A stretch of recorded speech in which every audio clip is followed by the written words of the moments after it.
સમય બદલાય, પરિસ્થિતિ બદલાય, એવી રીતે માણસ બદલાય, માણસની ખાવા પીવાની આદતો પણ બદલાતી હોય છે.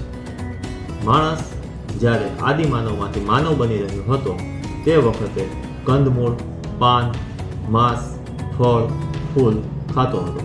આદિમાનવ આવા કોઈ પણ પ્રકારના પ્રોસેસ કે પ્રક્રિયા વગરના ખાનપાન ખાતો હોવા છતાં તે હંમેશા તંદુરસ્ત રહેતો હતો. આજના સમયમાં આપણે રોજ અવનવી વાનગીઓ આરોગીએ છીએ તો પણ તંદુરસ્ત નથી. આજે આપણે એમાંની જ એક વિસરાતી જતી વાનગી પોઈ અને ફાંગના પાનથી બનતી વાનગીઓ વિશે વાત કરીશું. પોઈ અને ફાંગના પાનના ઢોકળા કે જે વિસરાતી જતી વાનગી તો છે પણ સાથે સાથે આરોગ્ય અને ગુણકારી પણ છે. સૌ પ્રથમ આપણે પોઈ અને ફાંગના પાનનું કટિંગ કરીશું.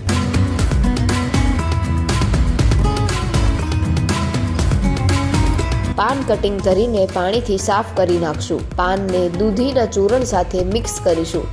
ત્યાર પછી તેમાં તેલ, મીઠું, ચટણી, હળદર, લીંબુનો રસ નાખીને મિક્સ કરીશું.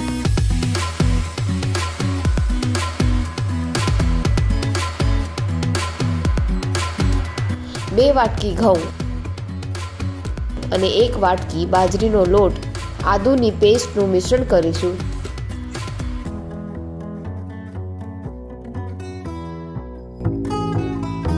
તેમાં થોડું પાણી નાખીશું.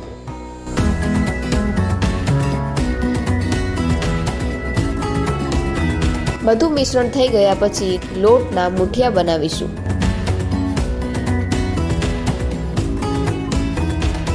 આ મુઠિયાને વરાળિયા કુકરમાં 20 મિનિટ સુધી બાફીશું.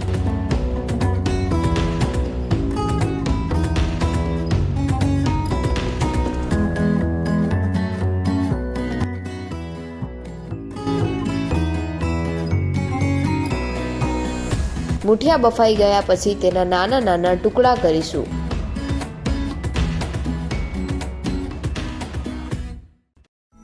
ટુકડા થઈ ગયા પછી તેલ, રાઈ અને મીઠો લીમડો નાખીને વઘાર કરીશું.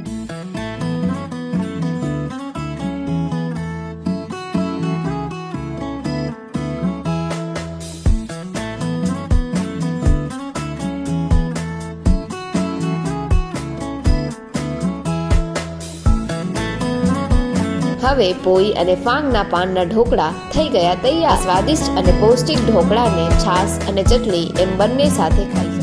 હું અંજનાબેન રાજેશભાઈ કુંભાણી સૃષ્ટિમાં 1.5 વર્ષથી હું આવું છું અને સૃષ્ટિનો રિસ્પોન્સ સારો છે મારી પ્રત્યે. અને મેં આજે પોઈ અને ફાંગના મુઠિયા ઢોકળા બનાવ્યા છે.